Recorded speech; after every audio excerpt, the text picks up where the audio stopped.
Welcome guys, this is Kailash Sharma and you are watching YouTube channel of Sikar Academy Rahul sir. Sikar Academy Rahul sir के इस online platform पे एक बार फिर से आपका स्वागत है। और आज हम लोग कंटिन्यू करने जा रहे हैं फिर से अपनी प्लस 2 की केमिस्ट्री का second lesson that is a solution. अपन लोग लास्ट क्लास तक क्या कर चुके हैं, कंसंट्रेशन पढ़ रहे थे, ठीक है। और अपन लोग क्या पढ़ चुके हैं अभी तक, अपन लोग पहले स्टार्ट किया वेट बाय वेट परसेंटेज, उसके बाद किया वॉल्यूम बाय वॉल्यूम परसेंटेज, उसके बाद किया volume by weight by volume percentage. यहां तक अपने कर चुके हैं। आज अपना जो नया टॉपिक रहने वाला है वो कंसंट्रेशन से रिलेटेड ही है। आज का जो टॉपिक है और जो कल का टॉपिक था, इन टॉपिक्स में क्या है गाइस, यहां से न्यूमेरिकल क्वेश्चंस पुट होते हैं। और ये दो ऐसी क्लास रहने वाली है आपके लिए कि आप अपनी लाइफ में जब भी साइंस पढ़ोगे, कॉमन सी बात है गाइस, आज आप लोगों ने प्लस 2 में साइंस स्ट्रीम को चूज किया है तो आगे भी आप साइंस ही पढ़ेंगे। ये दो क्लास का जो मटेरियल है ये आपके हर जीवन के हर मोड पे जब आप साइंस को चूज करोगे, जहां आप साइंस पढ़ रहे होंगे, ये क्लास आपके हर टाइम काम आने वाली है। कल वाली क्लास तो फिर भी नहीं, लेकिन आज की जो क्लास है वो आपके लिए काफी ज्यादा इंपॉर्टेंट रहने वाली है।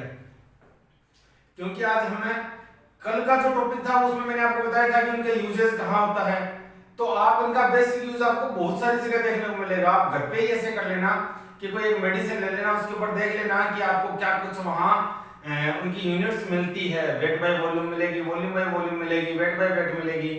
तो यहां से अपने को एक काफी कुछ मतलब रियलिस्टिक, सारा कुछ रियलिस्टिक लगता है, तो यहां से अपने को समझने में काफी हेल्प मिलती है।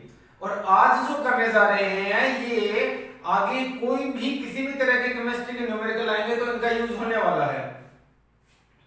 और आज अपने इन्हीं टॉपिक को करने वाले हैं, तो मैं आपसे चाहता हूं कि आप लोग पूरा कंसंट्रेट बोर्ड पे रखें, क्लास को अच्छे से समझें, लास्ट तक देखें। आपको गाइस आज की क्लास हल्की फुल्की भी स्किप नहीं करनी है, ठीक है।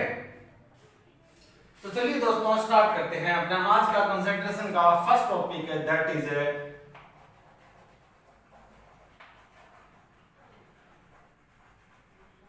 Mole fraction.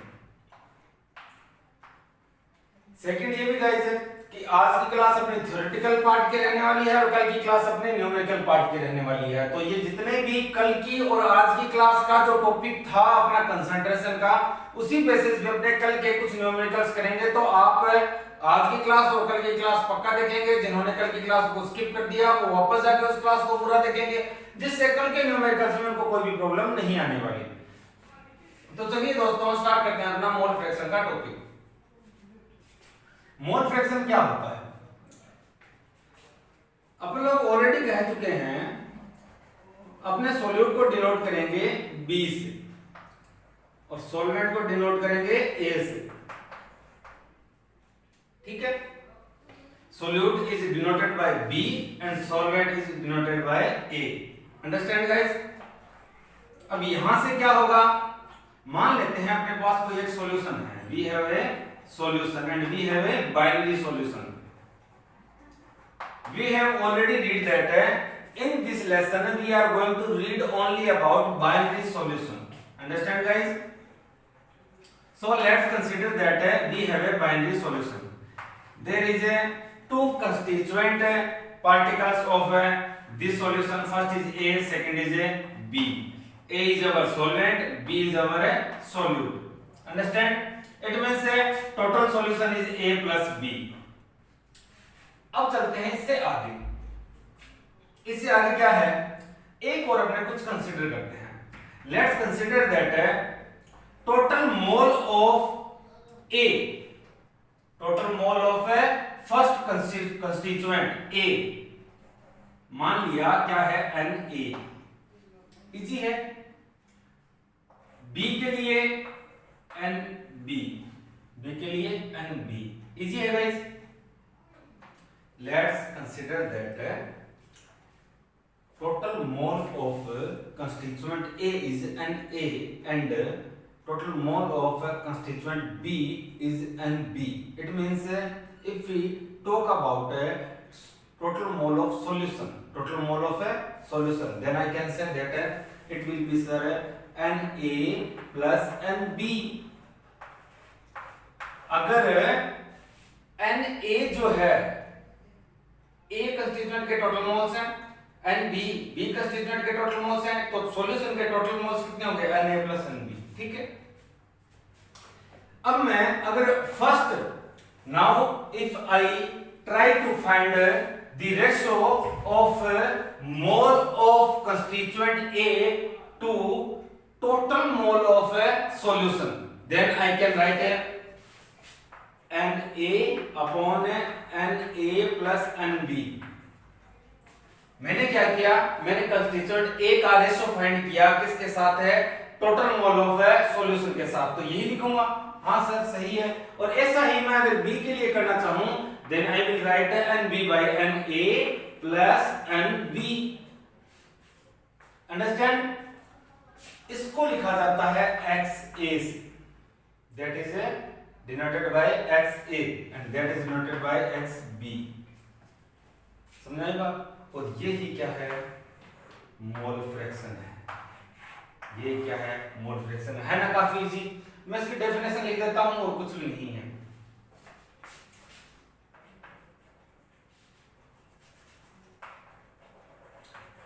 The ratio of any one constituent of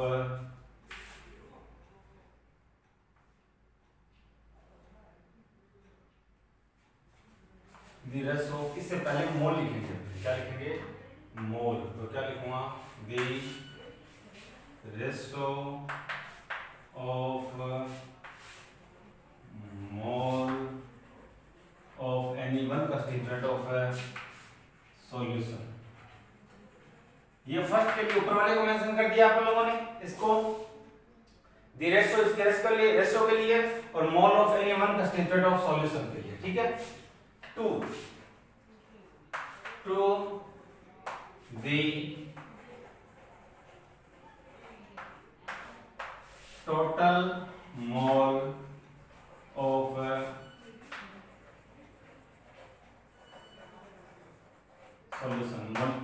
solution के टोटल मोल के साथ उसका जो रेशियो होगा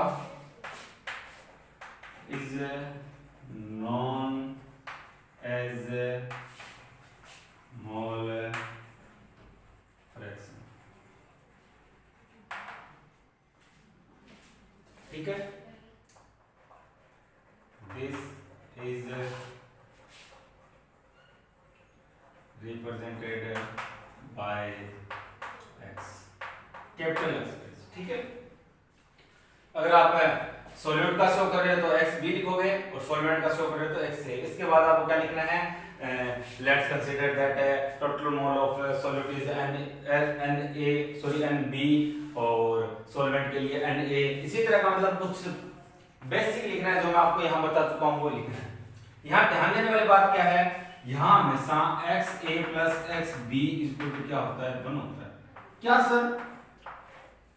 ये कि mole fraction of solute and mole fraction of solvent, इन दोनों का जो टोटल होगा वो 1 होगा। कैसे सर? फाइंड कर लेते हैं। N A upon N A plus N B plus में N B upon N A plus N B. क्या करते हैं? इन दोनों का एलसीएम लेते हैं। एलसीएम सेम है तो क्या आएगा? N A plus N B और ऊपर एन ए से एन बी कैंसिल हो जाएगा। ऊपर क्या रहेगा? एन ए और ए से यहाँ क्या रहने वाला है? N A plus N B से N A plus N B cancel और एन बी रहने वाला है। तो क्या आ गया? आंसर 1 आ गया। तो ये गाइस मेरे हिसाब से आपको टॉपिक क्लियर हो गया होगा, इसमें कोई प्रॉब्लम नहीं होगी। बोर्ड साफ करता हूं मैं। इसके बाद चलते हैं अपने नेक्स्ट टॉपिक पर। आप इसका स्क्रीनशॉट ले लीजिए। ठीक है।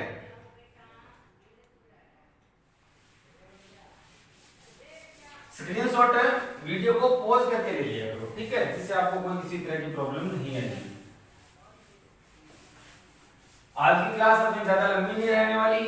अपने ओनली थ्योरेटिकल पार्ट करके क्लास को क्विट कर देंगे, इसके बाद कल अपने क्या करेंगे, न्यूमेरिकल करेंगे, ठीक है। तो आपको करना क्या है, सेल्फ प्रिपेयर होना है। और दूसरा दोस्तों, मैंने आप लोगों को कहा था कि हम लोग जो है वो अपनी क्लासेस में किस तरह की प्रॉब्लम आपको फेस करनी पड़ रही है।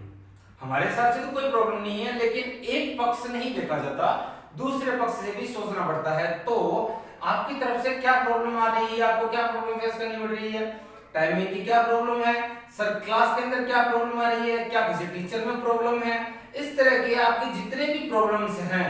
इसके अलावा स्कूलिंग से रिलेटेड, जो स्कूलिंग मैनेजमेंट से रिलेटेड है, आगे स्टडी का क्या सिस्टम रहने वाला है उससे रिलेटेड है, प्रमोट होने वाले स्टूडेंट्स का सिस्टम जो है, ये सारे जितने भी आपके माइंड में टॉपिक है, इन सभी टॉपिक को हम लोगों ने कहा था कि हम 17 को आपके साथ लाइव इंटरेक्ट होके आपसे ये टॉपिक जो है वो डिस्कस जो है वो क्लियर करना चाहते हैं।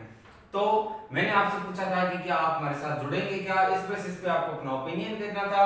आप लोगों ने अभी तक अपना ओपिनियन नहीं दिया। तो दोस्तों मैं चाहता हूं कि जो भी ये वीडियो देख रहा है पहले यहाँ पॉज करके अपना ओपिनियन जरूर दे। दूसरा दोस्तों, वीडियो को लाइक कर दिया करो और सब्सक्राइब कर दिया करो चैनल को। ओके, जो नया आया वो दूसरी बार सब्सक्राइब नहीं होता, ठीक है, एक बार ही होता है। लाइक जरूर कर देना और अपना ओपिनियन दे देना। इसके बाद दोस्तों अपना नेक्स्ट रहने वाला है मोलैरिटी, ठीक है। मोलैरिटी क्या है, अभी तक अपने बात कर रहे थे सोल्यूट की अमाउंट जो है वो सॉल्यूशन में, ठीक है। If we talk about weight by weight percentage, volume by volume percentage, weight by volume percentage, PPV, PPM, then we can say that sir, we are trying to find the amount of solute in solution and solvent in liter and gram, understand? But now in these units, molarity, molality, formality, understand? In these units we are going to find the amount of solute in solution and solvent in moles. अपने यहाँ अब मोल की बात करेंगे, किसकी, मोल की, ठीक है। सोल्यूट के लिए हमेशा अपने किसकी बात करेंगे, मोल्यूट इसकी सॉरी मोल की बात करने वाले हैं।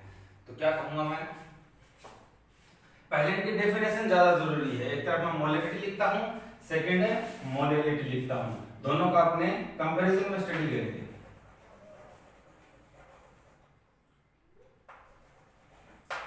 कंपैरिजन में स्टडी करेंगे तो बहुत ही ज्यादा इजी रहने वाला है। मैं डेफिनेशन लिख देता हूं पहले, डेफिनेशन से बहुत ही ज्यादा क्लियर हो जाएगा आप लोगों के। देन में आप the number of mole of solute that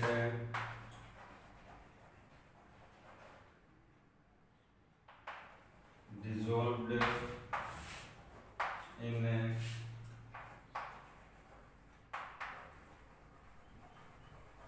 1 liter solution. The number of mole of solute that dissolved in 1 liter solution is known as molarity. अपने क्या फाइंड कर रहे हैं, अपने नंबर ऑफ मोल्स फाइंड कर रहे हैं, किसके, सोल्यूट के, ठीक है। सोल्यूट के जो नंबर ऑफ मोल है वो फाइंड कर रहे हैं जो डिसॉल्व हो रखे हैं सॉल्यूशन में। और सॉल्यूशन की कितने अमाउंट में, सर 1 लीटर में, किसमें, 1 लीटर में। 1 लीटर सॉल्यूशन में, सॉल्यूशन की बात कर रहे हैं और किसमें, 1 लीटर में। तो जो फाइंड होगा उसे क्या बोलेंगे, अपने मोलैरिटी बोलेंगे। क्या बोलेंगे, molarity. That is denoted with capital M. इसे किससे रिप्रेजेंट करते हैं, कैपिटल एम से रिप्रेजेंट करते हैं। अब चलिए बात करते हैं मोलैरिटी की।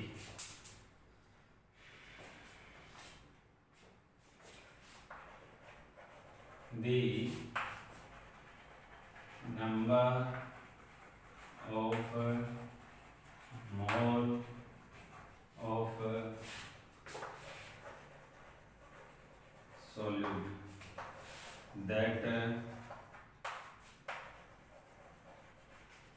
सर आप तो सेम का सेम लिखते जा रही है। आपने उसमें लिखा the number of mole of solute that dissolved, the number of mole of solute that dissolved, same रहने वाला है। यहाँ तक जो मोल है अपने सॉल्यूट के मोल ही फाइंड करने वाले हैं, मैंने आपको पहले ही बता दिया था। यहाँ से थोड़ा सा डिफरेंस क्रिएट होने वाला है, टेंशन मतलब सेम का सेम नहीं लिखवाने वाला। इन 1 kg सॉल्वेंट डिफरेंस मालूम चला गया guys.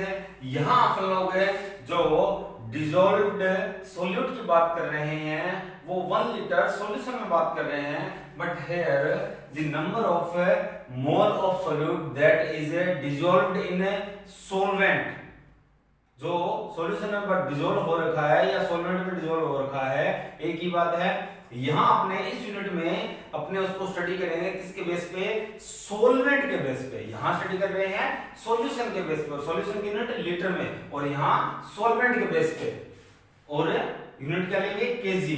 Understand guys? Solvent is known as molality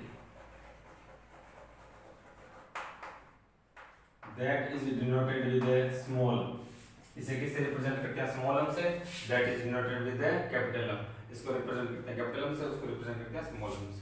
ठीक है, चलिए दोस्तों कैपिटल M का फॉर्मूला बनाने की कोशिश करते हैं। ठीक है, number of mole of solute, इसको फाइंड करना है तो ये कहां लिखेंगे, ऊपर लिखेंगे। जैसे कि मान लो मैंने कह दिया कि सॉल्यूशन है 22 लीटर और इसके अंदर मोल कितने हैं, 2 लीटर है, तो आपको क्या बताना है कि 1 लीटर सॉल्यूशन में कितने मोल होंगे, मोल लिख देता हूं, 22 लीटर सॉल्यूशन में कितने मोल होंगे, तो आप कैसे करते हैं, 1/11 आ रहा है। ठीक है, एक मिनट, सॉरी फ्रेंड्स, फोन के लिए सॉरी गाइस, फोन के लिए।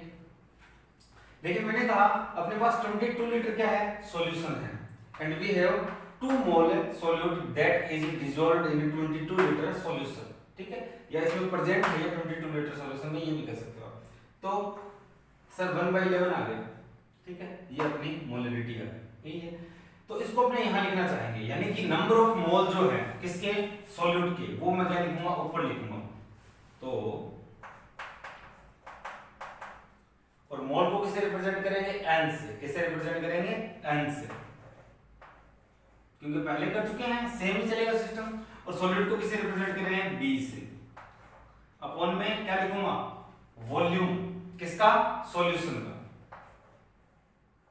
v लिखने से वॉल्यूम हो जाएगा ये सॉल्यूशन का। ठीक है, अब क्या होगा, अब अगर मैं बात करूं NB की, तो NB क्या रहने वाला है, सॉल्यूशन जो मोल है वो क्या होते हैं, टोटल वेट जो है वो, और उसके अपॉन में मॉलिक्यूलर वेट,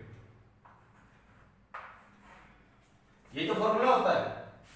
जो गिवन वेट होता है वो और मॉलिक्यूलर वेट वो होता है, अगर इन दोनों को डिवाइड करते हैं तो वो क्या आते हैं, मोल आते हैं, ये तो फॉर्मूला होता है। जैसे कि मैंने ऐसे कह दिया, अपने पास क्या है, 18 ग्राम क्या है, वाटर है, आपको मोल बताने इसमें कितने हैं, तो WB कितना आ गया, टोटल वेट कितना दे रखा है, 18 ग्राम दे रखा है, मॉलिक्यूलर वेट कितना है, H2 होगा, तो हाइड्रोजन कितना होता है, 1 होता है, लेकिन है कितने, 2, तो 2 × 2, ऑक्सीजन कितना होता है, 16, तो 16 × 16 + 2 = 18, तो मॉलिक्यूलर वेट कितना आ गया, 18, तो 18/18 = 1 मोल।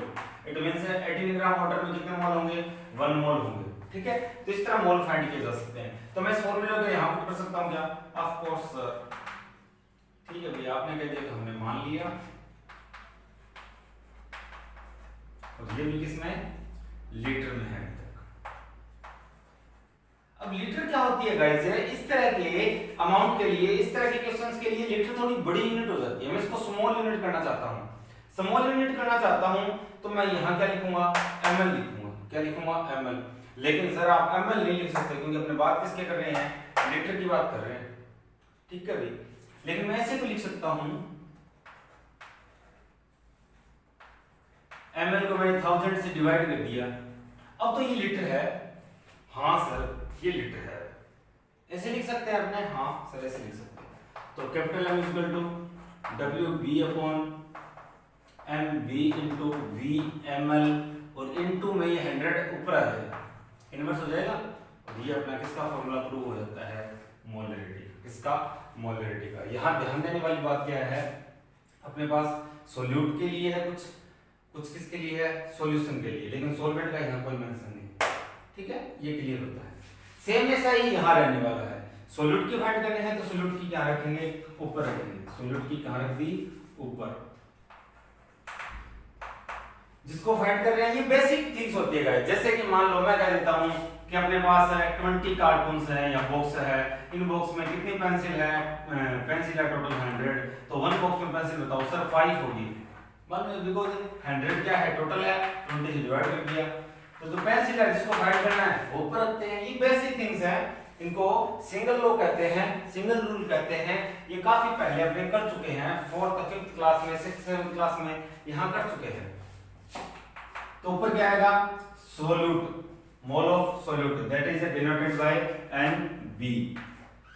अपॉन में क्या आएगा सर, इस बार यहाँ क्या अपने पास सॉल्वेंट का मेंशन किया है, सॉल्वेंट मेंशन किया है, तो सॉल्वेंट के लिए क्या यूज करते हैं, अपने A यूज करते हैं, क्या यूज करते हैं, A यूज करते हैं।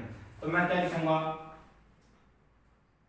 W लिखो या V लिखूं, सर केजी में दे रखा है, W लिखो, ठीक है, मैंने क्या लिख दिया, WA, वो भी किसमें, केजी, इसमें केजी, ठीक है, ठीक है सर, आपने तो लिख दिया। NB का फॉर्मूला अभी लिखा था मैंने, क्या लिखा था, बोलिए, WB अपॉन NB, ये लिख देता हूं यहां,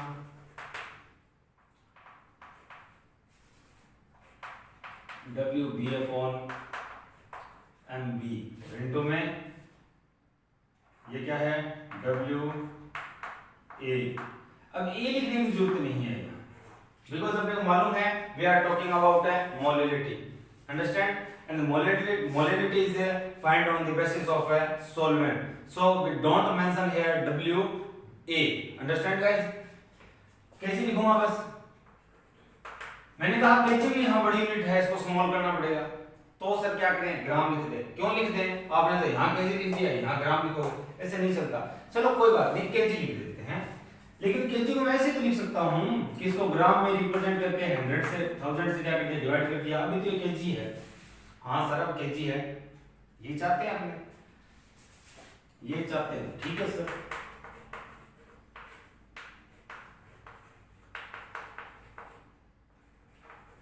थाउजेंड इनवर्स हो जाएगा मल्टीप्लाई में,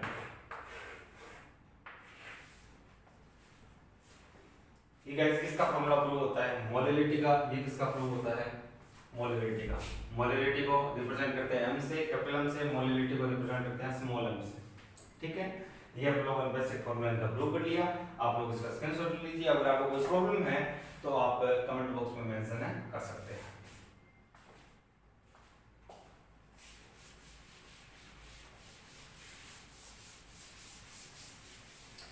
इसके बाद गाइस अपने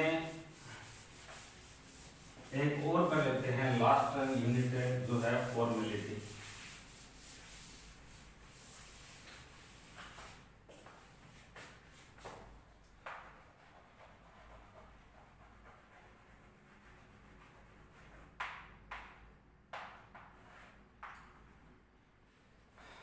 ये मैं आपको इसलिए करवा रहा हूं क्योंकि जो इक्विवेलेंट वेट का टॉपिक है वो शायद आप लोगों ने लास्ट में नहीं किया होगा, तो वो यहाँ इसमें मेंशन होगा, तो इसीलिए उसको मैं करवा रहा हूँ। वैसे अपने ये कोई खास सिलेबस में नहीं है, लेकिन काफी इंपॉर्टेंट है, ठीक है। तो इसके डेफिनेशन ले लेता हूँ मैं। डेफिनेशन के लिए इससे पहले चलो अपने बात करते हैं किसके लिए, इक्विवेलेंट वेट के बारे में।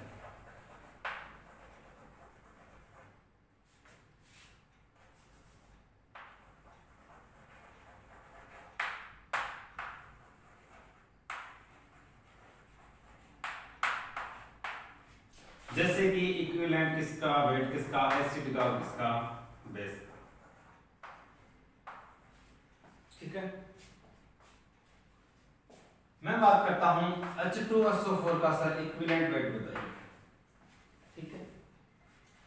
तो आपको यहां इक्विवेलेंट वेट फाइंड करने के लिए पहले इसका टोटल मॉलिक्यूलर वेट फाइंड करना होगा, ठीक है। मॉलिक्यूलर वेट इसका कितना होता है, इसका 16 4 जा 64 प्लस 2, ठीक है, और 2 हो गया। और सल्फर का कितना होता है?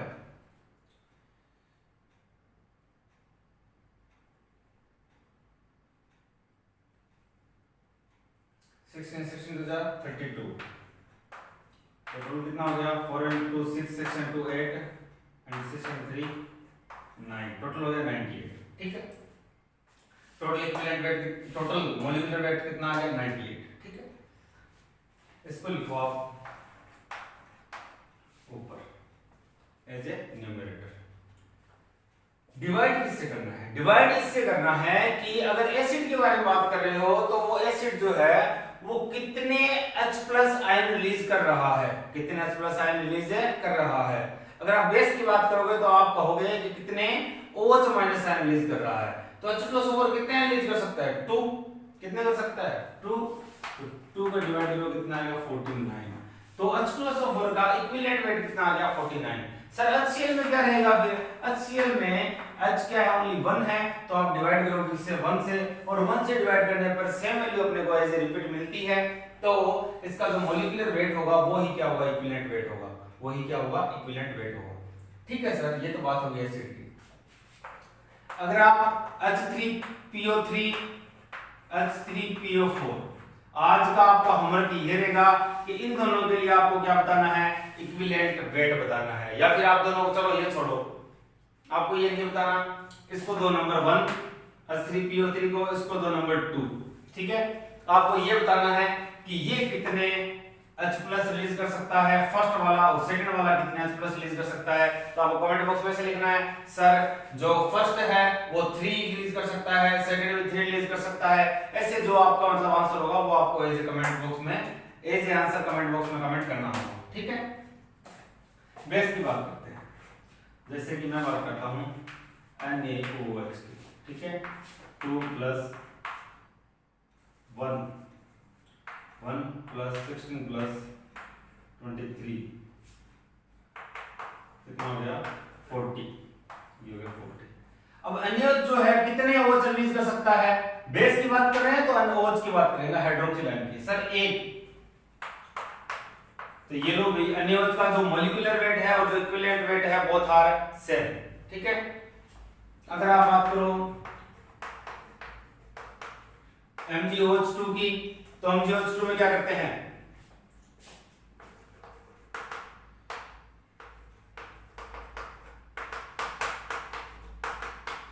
(56) आएगा टोटल मॉलिक्यूलर वेट। और इस बार ये कितने OH रिलीज कर सकता है? 2 कर सकता है। तो 2 से डिवाइड करेंगे, 2 2 जा 4, 2 18, 2 8 जा 16। तो इसका इक्विवेलेंट वेट कितना आ गया? 28 आ गया। इसी तरह अपने ऑक्सीडेशन के लिए क्या करेंगे? अगर ऑक्सीडेशन हो रहा हो किसी का, उसके लिए अगर अपने इक्विवेलेंट वेट फाइंड करना चाहें तो अपने जो डोनेट किए हैं इलेक्ट्रॉन्स उन नंबर का डिवाइड कर देंगे। और डिवाइड किसका करेंगे? Number of donated electron. और अगर रिडक्शन की बात करें, नंबर ऑफ गेनिंग इलेक्ट्रॉन। तो आप लोगों को समझ में आ गया होगा कि एसिड का, बेस का और ऑक्सीडेशन के लिए और रिडक्शन के लिए इक्विवेलेंट वेट कैसे फाइंड करते हैं। ये इक्विवेलेंट वेट का एक छोटा सा अपना टॉपिक। ठीक है। तो आप इसका स्क्रीनशॉट ले लीजिए अगर कोई लेना चाहता है, और ये आपका जो होमवर्क है इसको कंप्लीट करना है। ठीक है। काफी इजी है ये, मैं डेफिनेशन लिखूंगा तो आप लोगों को समझ में आ जाएगा। The number of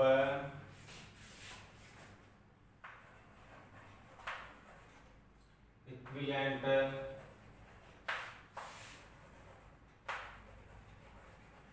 weight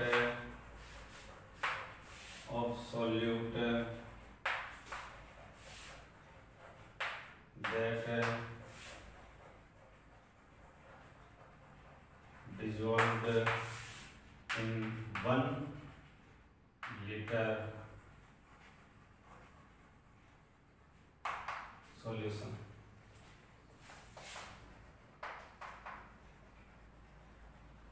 is known as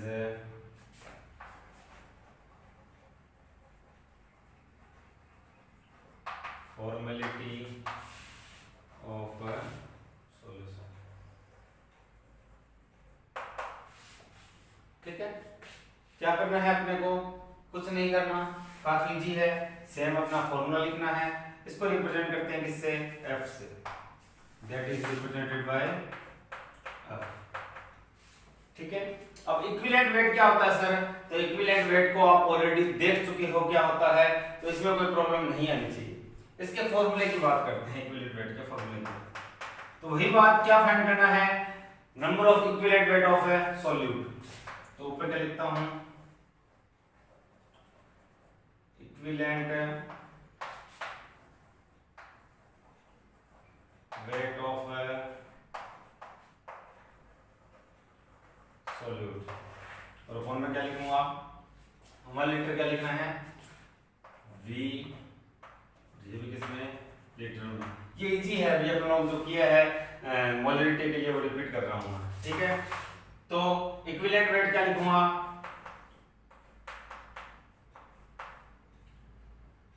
solute के लिए लिख रहा हूं। ठीक है। और अभी सोल्यूट के लिए इक्विवेलेंट वेट कैसे फाइंड किया था आप लोगों ने? इक्विवेलेंट वेट फाइंड किया था, ऊपर क्या लिखा था? टोटल मॉलिक्यूलर वेट लिखा था। मॉलिक्यूलर वेट यानी m। सॉलिड के लिए क्या लिखूंगा? v। ठीक है। और अपॉन में क्या लिखूंगा? उसकी एसिडिटी या फिर बेसिक नेचर। एसिडिटी या फिर बेसिक। ठीक है, ये लिख दूंगा। अब मैं ऊपर क्या लिखूं? सॉल्यूट की बात कर रहा है तो सॉल्यूट क्या लिखेंगे? b अपॉन में एसिडिटी का a लिखता जा रहा हूं और बेसिक के लिए b लिखता जा रहा हूं। ठीक है। और वो भी किसके लिए? b के लिए ही है ये। और इनटू में v। v किसके लिए? सॉल्यूशन के वॉल्यूम के लिए। सर इसमें भी अपने वैसे ही करेंगे, गैप में लिखेंगे और यहां 1000 मल्टीप्लाई कर देंगे। सेम वही करेंगे। अरे आप लोग तो काफी समझदार हो चुके हैं। तो ये अपने फॉर्मूलेटी का फॉर्मूला एस्टैब्लिश हो गया। तो गाइस ये आज हम लोगों ने हमने तीन ही किए हैं, मोलरिटी, मोलरिटी, फॉर्मूलेटी। बिकॉज़ मेरे हिसाब से आप लोग अभी काफी पीछे चल रहे हो और आप लोगों को थोड़ा कवर करते जाना है, साथ के साथ इक्वल आते जाना है, इसीलिए आज अपने इतने कर रहे हैं। कल अपना जो टॉपिक रहने वाला है वो ओनली न्यूमेरिकल्स रहने वाला है। कल के दिन में अपने पास न्यूमेरिकल्स करेंगे, वो भी जो आज की क्लास रही है और जो कल की क्लास रही है, इन्हीं बेसिस पे। अगर जिन भी बंधु ने कल की क्लास नहीं देखी होगी उसको या फिर तो प्लेलिस्ट में नीचे चला जाए डिस्क्रिप्शन बॉक्स में, या फिर यहाँ आपको आई बटन के अंदर अपनी क्लास है मिल जाएगी लास्ट में। तो गाइस मिलते हैं इसके बाद नेक्स्ट क्लास में अलग अलग तरह के न्यूमेरिकल्स के साथ। तब तक के लिए